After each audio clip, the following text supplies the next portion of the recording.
Psychology by Katherine Mansfield. When she opened the door and saw him standing there, she was more pleased than ever before. And he too, as he followed her into the studio, seemed very happy to have come. Not busy? No, just going to have tea. And you're not expecting anybody? Nobody at all? Oh, that's good.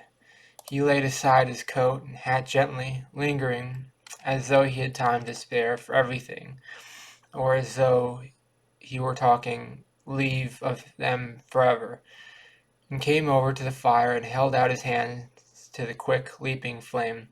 Just for a moment both of them stood silent in the leaping light.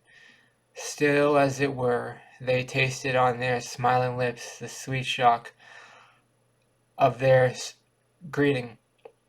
Their secret selves whispered, "Why should we speak? Isn't this enough? More than enough. I never realized until this moment how good it is just to be with you, like this. It's more than enough."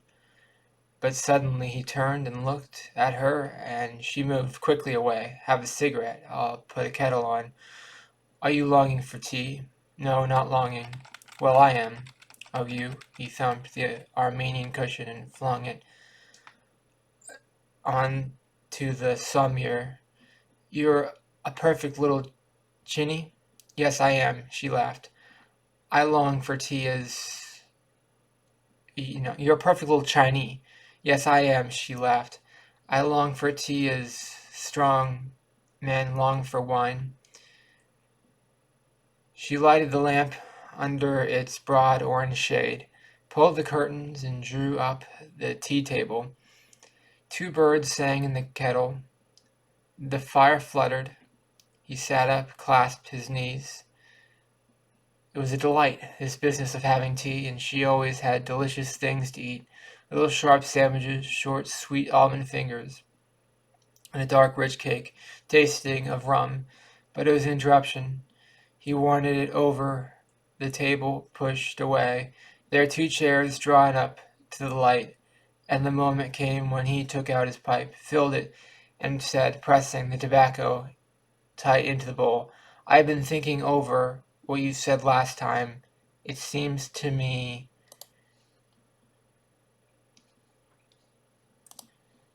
Yes, that was what he had waited for, and so did she. Yes, while she shook the teapot hot and dry over the spirit flame, she saw those other two, him leaning back, taking his ease among the cushions, and her curled up on an escargot in the small blue shell armchair. The picture was so clear and so minute it might have been painted on the blue teapot lid, and yet she couldn't hurry. She could almost have cried, "Give me time." She must have time for in which to grow calm. She wanted time in which to free herself from all these familiar things with which she lived so vividly. For all these gay things round her were part of her offspring, and they knew it and made the largest, most vehement claims. But now they must go. They must be swept away, shooed away like children, sent up to the shadowy stairs, packed into bed, and commanded to go to sleep, at once, without a murmur. For a special thrilling quality of their friendship was in their complete surrender. Like two open cities in the midst of some vast plain, their two minds lay open to each other, and it wasn't as if he rode into hers like a conqueror, armed to the eyebrows, and seeing nothing but a gay silken flutter. Nor did she enter his like a queen walking soft on petals. No, they were eager, serious travelers, absorbed and understanding what was to be seen and discovering what was hidden, making the most of this extraordinary moment. Chance, extraordinary, absolute chance, which made it possible for him to be utterly truthful to her, and for her to be utterly sincere with him. And the best of it was they were both of them old enough to enjoy their adventure to the full without any stupid emotional complication. passion would have ruined everything. They quite saw that. Besides, all that sort of thing was over and done with for both of them. He was 31. She was 30. They had had their experiences, and very rich and varied they had been. But now was the time for harvest. Harvest. Wasn't his novels to be very big novels indeed, and her plays? Who else had her exquisite sense of real English comedy? Carefully she cut the cake into thick little wads, and he reached across for a piece. "Do you realize how good it is?" she implored. "Eat imaginatively. Roll your eyes if you can, and taste it on the breath. It's not a sandwich, but a hatter's bag. It's the kind of cake that might have been mentioned in the book of Genesis, and God said, 'Let there be cake,' and there was cake. And God saw that it was good. 'You needn't entreat me,' said he. 'Really, you needn't. It's a queer thing, but I always do notice what I eat here, and never anywhere else. I suppose it comes of living alone so long and always reading while I feed. My habit of looking upon food as just food, something that's there at certain times to be devoured, to be not there.'" He laughed. "That shocks you, doesn't it?" "To the bone," said she. "But look here." He pushed away his cup and began to speak very fast. I simply haven't got any external life at all. I don't know the names of things a bit, trees and so on, and I never notice places or furniture or what people look like.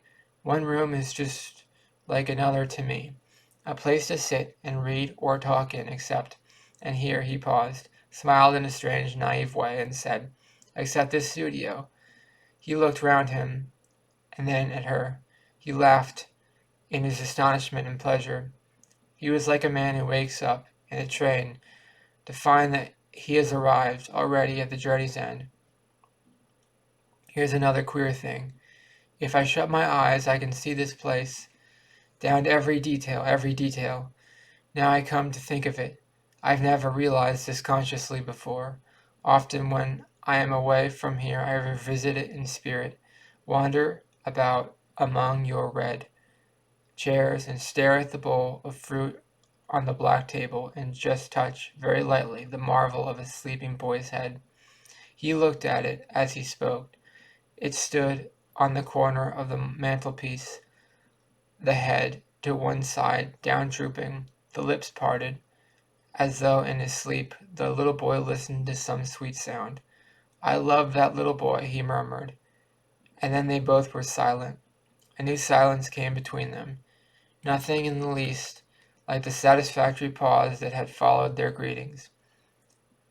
"Well, here we are together again. There's no reason why we shouldn't go on from just where we left off last time." That silence could be contained in the circle of warm, delightful fire and lamplight. How many times haven't they flung something into, just for the fun of watching the ripples break on the easy shores? But into this unfamiliar pool the head of the little boy, sleeping his timeless sleep, dropped, and the ripples flowed away, away boundlessly far into the deep glittering darkness. And then both of them broke it. She said, "I must make up the fire." And he said, "I have been trying anew." Both of them escaped. She made up the fire and put the table back. The blue chair was wheeled forward. She curled up and lay back among the cushions. Quickly, quickly. They must stop it from happening again. "Well, I read the book you left last time. Oh, what do you think of it?" They were off, and all was as usual. But was it? Weren't they just a little too quick, too prompt with their replies, too ready to take each other up? Was this really anything more than just a wonderfully good imitation of other occasions? His heart beat, her cheek burned, and the stupid thing was she could not discover where exactly they were or what exactly was happening. She hadn't time to glance back, and just as she had got so far it happened again. They faltered, wavered, broke down, were silent. Again they were conscious of the boundless, questioning dark. Again there were two hunters bending over the fire, but hearing suddenly, from the jungle beyond, a shake of wind and a loud questioning cry. She lifted her head. "It's raining," she murmured, and her voice was like his when he had said, "I love that little boy." Well, why didn't they just give way to it, yield, and see what will happen then? But no, vague and troubled though they were, they knew enough to realize their precious friendship was in danger. She was the one who would be destroyed, not they, and they had no party to that. He got up, knocked out his pipe, ran his hand through his hair, and said, "I have been wondering very much lately whether the novel of the future will be a psychological novel or not. How sure are you that psychology has got anything to do with literature at all? Do you mean you feel there's quite a chance that the mysterious non-existent creatures, the young writers of today, are trying simply to jump the psychoanalyst's dream?" "Yes, I do, and I think it's because this generation is just wise enough to know that it is sick, to realize that its only chance of recovery is by going into its symptoms, making an exhaustive study of them, tracking them down, trying to get at the root of the trouble." "But oh," she wailed, "what a dreadfully dismal outlook." "Not at all," said he. "Look here." On the talk went, and now it seemed they really had succeeded. She turned into her chair to look at him while she answered. Her smile said, "We have won," and he smiled back, confident, "Absolutely." But the smile undid them. It lasted too long. It became a grin. They saw themselves as two little grinning puppets jigging away in nothingness. "What have we been talking about?" thought he. He was so utterly bored he almost groaned. "What a spectacle we have made of ourselves," thought she. And she saw him laboriously, oh, laboriously, laying out the grounds, and herself running after, puffing here a tree, and there a flowery shrub, and here a handful of glittering fish in a pool. They were silent this time from sheer dismay. The clock struck 6, merry little pings, and the fire made a soft flutter. What fools they were, heavy, stodgy, elderly, with positively upholstered minds.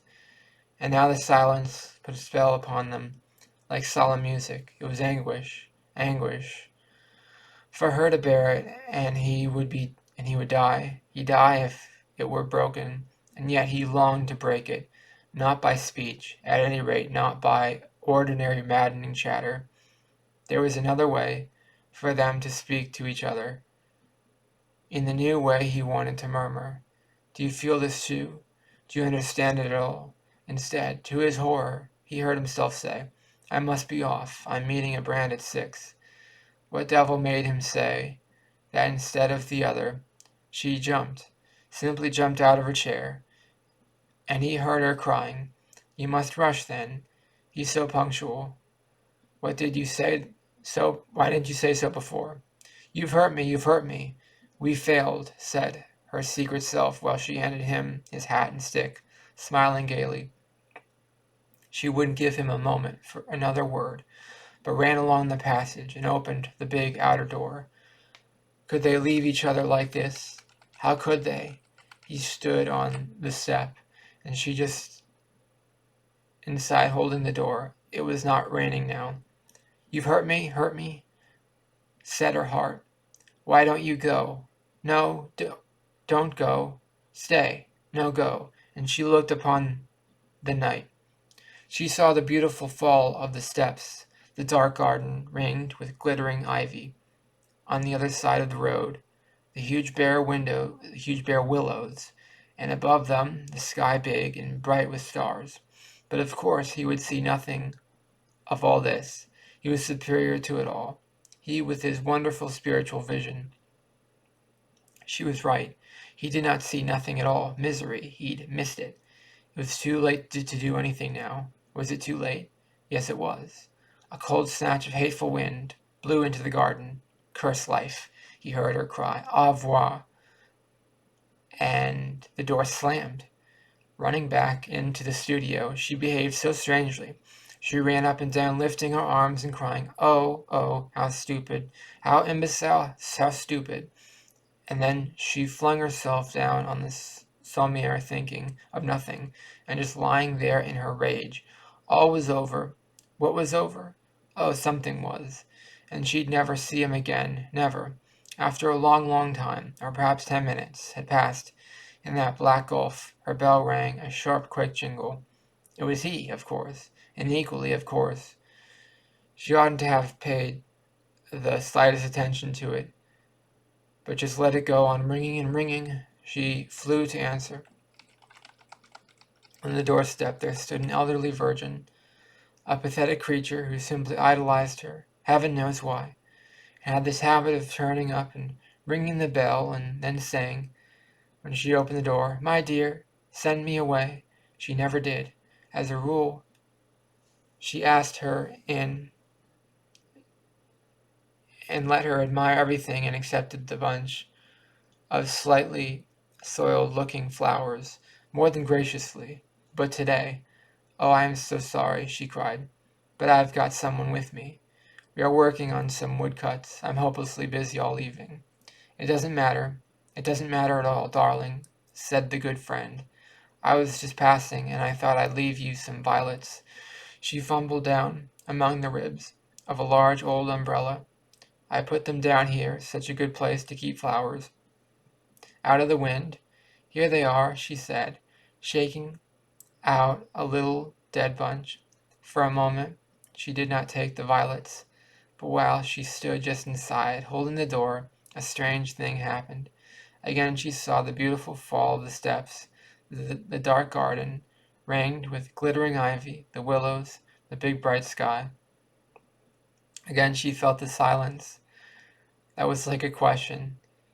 But this time she did not hesitate. She moved forward very softly and gently, as though fearful of making a ripple in the boundless pool of quiet. She put her arms round her friend. "My dear," murmured her happy friend, quite overcome by this gratitude. "They are really nothing, just the simplest little threepenny bunch."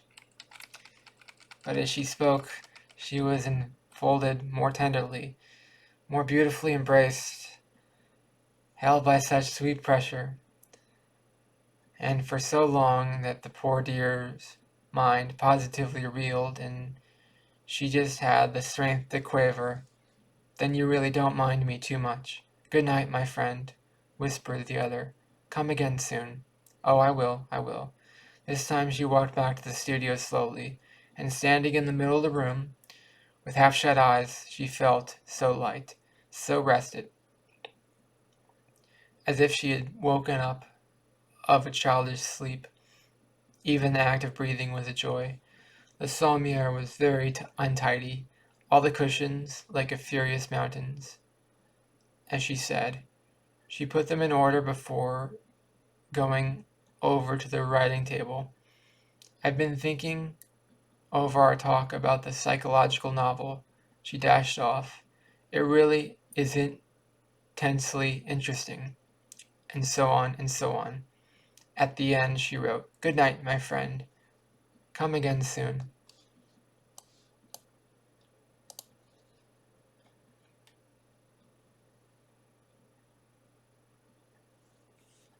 And that's the end of Psychology by Katherine Mansfield. I thought that was a good story. I pretty much like everything from this author. It keeps me engaged. I like how she's clear with her writing. She doesn't use a lot of slang. Most British authors don't use a lot of slang. I like that. I like some British music, but I also like some American music. American music usually uses more slang. British music also uses a lot of slang too. It's funny how the two cultures are so similar, but just slightly different. I think they have a different communication style in Britain. I like reading British authors because it it gives me a different perspective because I'm 100% of my time is spent with Americans, right? So it's fun to spend time with a British person that's been passed away 100 years ago. It's fun to spend time with British people because it's a very similar culture to the United States, but it's also just, slightly different. The way they speak is slightly different. Their phrases slightly different. They use a little bit less slang. They're a little bit more. What's the word? I don't know. They're more of a traditional way of talking. It's how. Anyways, let me know in the comments below what did you think of Psychology by Katherine Mansfield. The way I'm talking about British is Katherine Mansfield is a British author. It's not just a 100-year-old story. It's also British. I find I like reading British authors more than I like American authors because um, I understand what they're saying more because they're not using like slang from the 19th century. So like I understand like British speak more than Americans speak because they use less slang. Like I understand today's slang. I just don't understand slang from 100 years ago. Like they're not like saying "yo, what's up." They're saying like if you read like Louisa May Alcott, like she uses like slang from like the 19th century, which I don't understand what that is. Anyways, because it's not like current slang, it's like old slang. Ugh, I don't understand old slang. Let me know in the comments below what did you think of the story. Please subscribe to this channel to be part of the community, and please like this video.